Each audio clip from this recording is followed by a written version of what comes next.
ثابت ہے، منانے کا تذکرہ نہیں۔ اسی طرح دو گانے کی نماز،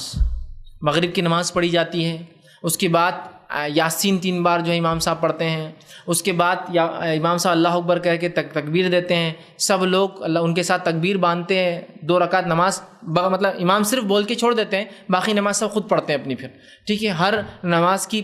رکعت میں 11 بار سورہ اخلاص پڑھا جاتا ہے، اور ایسی 6 رکعت ہوتی ہے، ایک عمر دراز کے لیے، رزق میں برکت کے لیے، اور ایک مصائب اور پتہ نہیں کیا 3 نام دیتے ہیں اس کو 2 گانے کہتے ہیں، مطلب 2 پارٹس میں جو نمازیں پڑھتی، 2 مطلب 2 گانے مطلب فارسی زبان میں پڑھنا یا بولنا،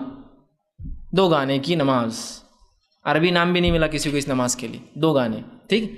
تو وہ نمازیں پڑھتے ہیں۔ اس کے بعد مغرب کے بعد آدمی نہاتا ہے گھر آ کر، نہانے کے بعد فاتحہ ہوتی ہے، اور فاتحہ ہونے کے بعد بہت سارے اعمال ہوتے ہیں۔ پھر رات میں 100 رکعتیں کچھ لوگ نماز پڑھتے ہیں، یا کچھ لوگ ایک اور 2 موضوع اور روایتیں، ایک ہے 14 رکعت جو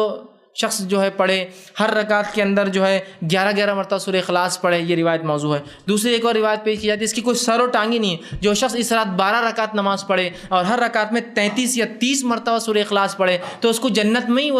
دنیا میں ہی جنت کا مقام دکھا دیا جاتا ہے، اور 10 ایسے لوگ جس پر جہنم واجب ہو گئی تھی، اللہ اس کی سفارش سے ان کو مغفرت کر دیتا ہے۔ اب کون نہیں کریں گا بھائی، ایسی باتیں لکھ دیں گا کوئی، تو میں تو سب کچھ کرنے کو تیار، اپنی کے ساتھ ساتھ 10 کو لے جائیں گا، ایسے جن پر جہنم واجب ہو گئی اور دنیا میں جنت ٹھکانہ دکھا دی جائیں گے۔ اب اس سے بڑی چیز کیا ہو سکتی ہے؟ دنیا میں جنت،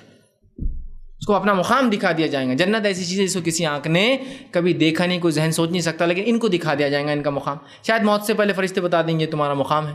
مطلب کیا ہے اس کا معنی نہیں ہو، لیکن جنت میں مقام دکھایا۔ اسی طرح نماز الفیہ، ایک نماز ہوتی ہے، رات میں لوگ پڑھتے ہیں 100 رکعتیں یا اس سے زیادہ، 1000 رکعتیں ہوتی ہیں، اور اس میں بڑا اہتمام کے ساتھ ہوتا ہے، اور مختلف علاقوں میں مختلف نمازیں۔ پھر نئے کپڑے بنانے کا اہتمام ہوتا ہے، ٹھیک ہے، اور فاتحہ ہوتی ہے، اور مغرب کے بعد نہایا جاتا ہے، اور ایک نیا عقیدہ اس کے ساتھ گڑھ دیا گیا ہے، ایک نیا عقیدہ جس کے تحت یہ نہانا اور وہ فاتحہ اور مختلف کھانے ہوتے ہیں، کھانے بھول چکا ہوں میں، بہرحال یہ سب سے اہم پارٹ رہتا ہے۔ کسی بدعت کے اندر میٹھے کے بغیر وہ بدعت کمپلیٹ ہو ہی نہیں سکتی، چیلنج ہے میرا، ٹھیک ہے۔ تو پھر اس کے اندر کھیر پوری کی فاتحہ، مختلف علاقوں میں زردے کی فاتحہ، زردہ مطلب آپ کا جو میٹھے چاول لال کلر کا ہوتا ہے نا، زرد کلر اسے زردہ بولتے ہیں، لال چاول، لال روا، لال کچھ تو بھی فلاں ہوتا ہے، ٹھیک ہے۔ تو فاتحہ ہوتی ہے اور میٹھے اور بنتے ہیں، بہرحال ان کے پیچھے ایک عقیدہ ہے۔ اس سے پہلے کہ عقیدے کی طرف جاؤ، ایک اور بات رکھ دیتا ہوں، عبادت میں اور کیا کرتے ہیں لوگ۔ ایک اور وہ چیز ہوتی ہے کہ ایک روایت پیش کی جاتی ہے، یہ روایت بھی موضوع ہے، یاد رکھیے۔ تو بہرحال بہت سارے اعمال کرتے ہیں، جس میں ایک چیز جو خاص ہوتی ہے وہ یہ ہے کہ جو ایک روایت پیش کی جاتی ہے، یہ موضوع روایت ہے، یاد رکھیے کہ آپ نے فرمایا اس طرح سے، اس روایت کے الفاظ ہے کہ جو شخص 15 شعبان کا قیام کرے، مطلب رات کا، اور دن میں روزہ رکھے، تو اس شخص کے پچھلے 60 سال کے اور اگلے 60 سال کے گناہ معاف ہو جاتے ہیں۔ گویا وہ ٹوٹل ملا دے تو 120 ایئرس، 120 سال کے گناہ معاف ہو جاتے ہیں، پچھلے 60 اور اگلے 60۔ جبکہ ہم جانتے ہیں جو رسول اکرم صلی اللہ علیہ وسلم نے موقعہ روزے رکھے ہیں، رمضان کے علاوہ جو روزے آپ رکھتے تھے، ان کے فضائل میں یہ آتا ہے کہ جو عرفے کا روزہ ہے وہ ایک روزہ 2 سال کے گناہوں کا کفارہ ہے،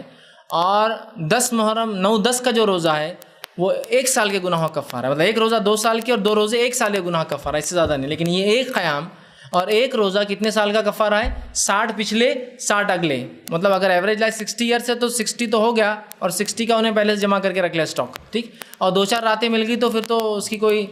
کیا ہی لینے دینے ہیں نا، 120 سال 120 سال 120 سال۔ حالانکہ شب قدر جو 1000 مہینوں سے افضل ہے، ان 1000 مہینوں کو اگر آپ جمع کر لیں تو 83 سال 4 مہینے ہوتے ہیں۔ گویا شب قدر جو سب سے افضل رات ہے، جو ثابت ہے، اس کا ثواب صرف 83 سال 4 مہینے، اور جو ثابت نہیں اس کو 120 سال۔ تو اب کوئی کہہ کے لے جائیں گے اوریجنل چیز کی طرف، ڈپلیکیٹ زیادہ فنکشن دے رہی ہے، کم کاسٹ میں آ رہی ہے، سستی ہو، 5 ڈھونڈو تو 83 سال، یہ ایک پالو تو 120 سال ہے نا۔ تو میں نے اس لیے کہا کہ اگر آپ کو یہ چیز بری لگتی ہے کہ بھائی ہم یہ رات مناتے ہیں، آپ اس کو غلط بول رہے ہیں، تو ہمیں اس لیے برا لگتا ہے کہ آپ ایک حقیقی چیز اور اصل چیز کو چھوڑتے ہیں غلط چیز کے لیے، ایک صحیح حدیث کو چھوڑتے ہیں ایک موضوع روایت کے لیے، یہ سب سے بڑا مسئلہ ہے۔ اور اپنی غلط چیز کو ثابت کرنے کے اللہ کتاب کا بھی استعمال کرتے ہیں غلط، اور رسول اللہ کی حدیث کا کرتے استعمال غلط۔ ہر رات کے تعلق سے جو حدیث آ رہی ہے بس اس کو ڈال دیا ٹوکری کے اندر کی شب برات کی۔ ارے ایک بار تو نام بتاؤ شب برات کا حدیث کے اندر، تو مان لے پھر شب برات کی بات ہے۔ بہرحال آگے آئیے۔